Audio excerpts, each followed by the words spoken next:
We're now going to spend a few sessions talking about malicious traffic. Now, when you examine your packet captures, you're likely going to run into some abnormal traffic. Sometimes this traffic may be just strange because it's coming from a weird source, or maybe there's a problem on the network. It may be that there is a network issue. A network device may be causing issues. It may be chattering.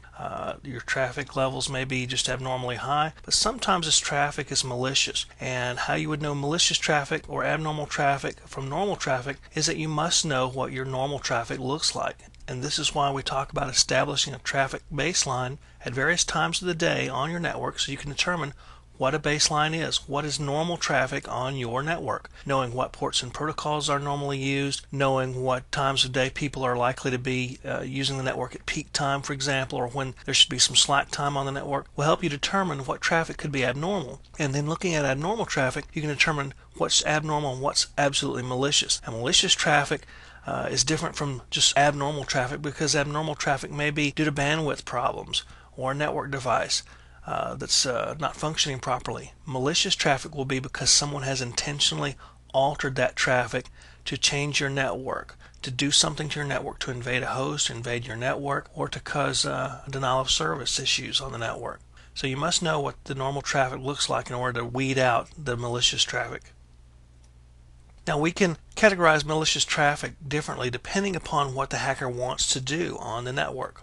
Or in some case, it may not be a hacker. It may be a trusted insider who's decided to go bad and do things to your network because they have a grudge against you. Maybe they didn't get a raise they thought they were going to get, or maybe they're stealing data. So it could be an insider or an outsider. But the thing is, this traffic is designed to do different things. We have to look at it from that perspective. Now, traffic designed to infiltrate a network for the purposes of snooping or stealing data, stealing passwords or whatever, is probably likely to be a little bit stealthier than other malicious traffic. And it's probably going to be non-destructive. Remember that the goal of a hacker in this case is to not get caught, to not be detected. So they're going to design traffic that will not only evade intrusion detection systems, but it will also get past a firewall, and also it will look like normal traffic so that it will not tip off a network administrator to go looking at it a little bit more deeply than they might.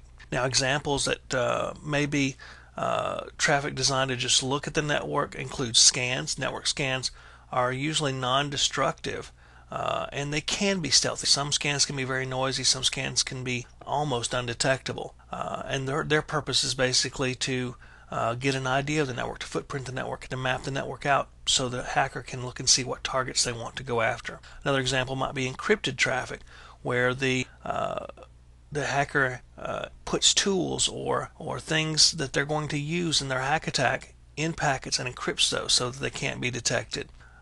Hidden payloads, the same thing. They might put hidden payloads in there. Sometimes those can be destructive payloads, and sometimes they may want to put tools in there that they would use to sniff the network or to steal data.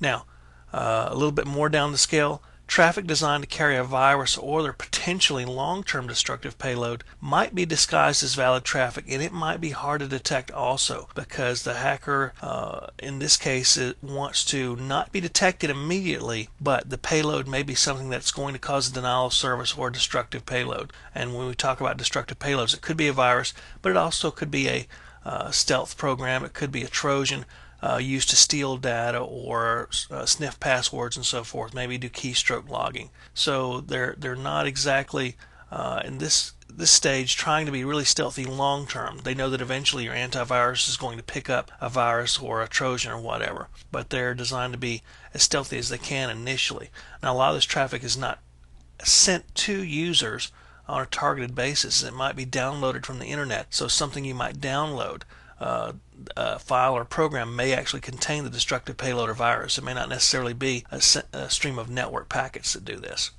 Now, on the extreme end of the scale, we've got traffic intent on causing an immediate destruction or system loss, a loss of performance or degradation of performance. And normally these are considered denial of service attacks. Now, they probably will be a little bit less stealthy.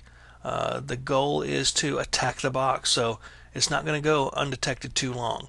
They're going to be easier to detect. Most intrusion detection systems will detect denial of service attacks, some of the more common ones, and they are going to be more harmful. They may use a bunch of common techniques that are easy to spot, or they may use a combination of techniques that may be more difficult to spot.